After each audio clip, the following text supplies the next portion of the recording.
साथियों, बाबा साहब ने ओ नाम कर दिया। चलो अब बाबा साहब की मूर्ति तोड़ लेते हो, चलो यहाँ है भेटाने लायक। अब तो बाबा साहब का नाम आसमान में लिख दिया गया। अब जरा छू करके भी दिखाओ, अब जरा छू करके भी दिखाओ। अमेरिका वालों ने भी सोचा कि जिसे मैंने सिंबल अपना देश कहा उसे भारत के मूर्ख, यूं ही मैं नहीं कहता हूं सोशल मीडिया पे, भारत के में पढ़े लिखे मूर्ख एक कागजी डिग्री लिए हैं, इनको ज्ञान, ये इस आधार पर कहते हैं भानु भैया कि बाबा साहब के पास 32 डिग्री थी, 9 भाषाओं का ज्ञान था, लेकिन फिर भी इन्होंने किनको माना? बुद्ध को माना। क्योंकि बुद्ध की बुद्धि इनसे भी कई गुना थी। डिग्री थी बाबा साहब के पास, लेकिन उन्होंने बुद्ध का मार्ग अपनाया। इसलिए मैंने बोला कि कागजी डिग्री लेकर के तुम लोग अपने को बहुत पढ़े लिखे मत समझ लो। एक कागजी डिग्री केवल महज कागज का टुकड़ा है। अगर बाबा साहब का संविधान न होता तो एक डिग्री भी नहीं मिलती, और बाबा साहब संविधान में आरक्षण नहीं दिए होते तो आज आप किसी पद और पोस्ट पे भी नहीं होते। हमारे लोगों को समझना होगा।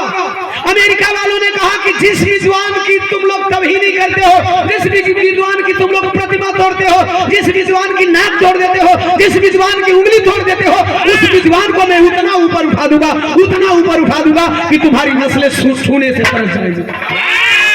बाबा साहब का नाम आकाश में लिख दिया। अब तोड़कर दिखाओ, पहुंच नहीं पाओगे यार, छूने की तो बात दूर, कहां से तोड़ोगे? कितनी मूर्तियां तोड़ोगे?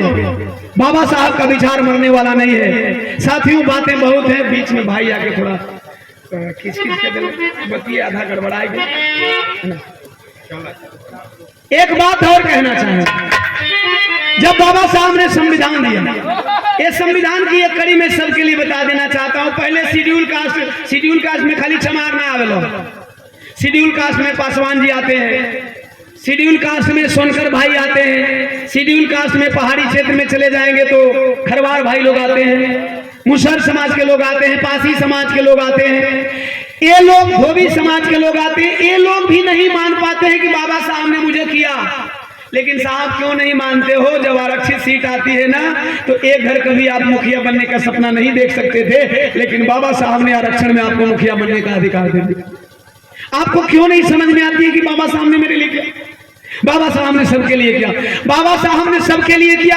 नहीं यकीन है तो जो लोग मूर्ति तोड़ते हैं बाबा साहब की, उस समाज के लोगों से मैं कहना चाहता हूं, बाबा साहब के संविधान से पहले जो संविधान था वह संविधान कहता था कि रानी के पेट से जन्मा हुआ बेटा ही राजा बनेगा। राजा के 4 भाई हैं, बड़ा बेटा अगर कोई है वही राजा बनेगा। लेकिन बाबा साहब डॉक्टर बी आर अम्बेडकर ने कहा कि नहीं, अगर 4 भाई हैं, गलती से कोई राजा बन जाता है, योग्यता उसके पास राजा बनने की नहीं है। अगर 3 भाई हैं, शिक्षित हैं, विद्वान हैं, पढ़े लिखे हैं, तो मैं एक मत का अधिकार दे रहा हूं, 5 साल के लिए कोई राजा बने चलेगा, लेकिन अगले 5 साल के बाद जब दोबारा चुनाव होगा तो इस एक मत का प्रयोग कर देना, उस राजा को हरा देना, दूसरा राजा बना देना। क्या बाबा साहब ने आपके लिए नहीं दिया? आप किस मुंह से कहते हो यार कि बाबा साहब ने मेरे लिए क्या किया? कभी हमारे बाबा साहब को आप पढ़ करके देख लेना, कभी मेरे बाबा साहब को आप समझ करके देख लेना, तब समझ में आएगा कि बाबा साहब ने आपके लिए क्या किया। गीत की आखिरी कड़ी, इतना कुछ कहने को। छोड़ ले वतनवा,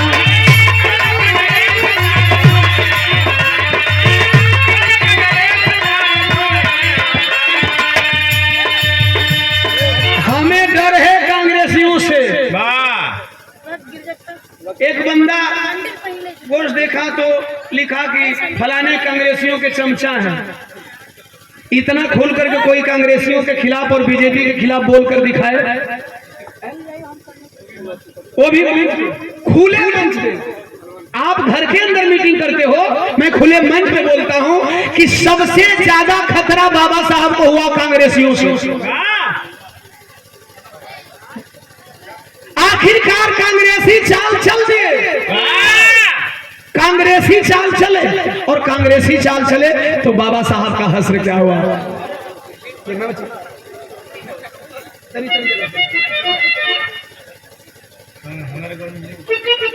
सुंदर पुष्पहार कहिया मैंने बतवार बाबू? अच्छा तो 8 डेट अभी कंफर्म। इस मंच पे चरण दीवाना है ना बाबू कर वाला दीनावा, अरे कई ले कांग्रेसी चाल छोड़ ले वतनवा,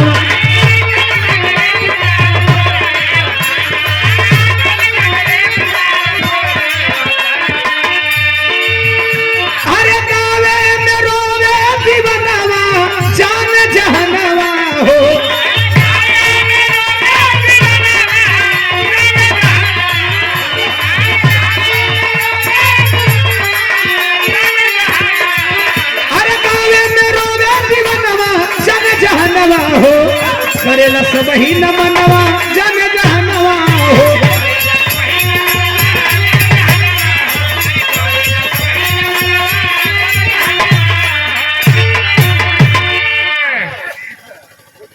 ये रहा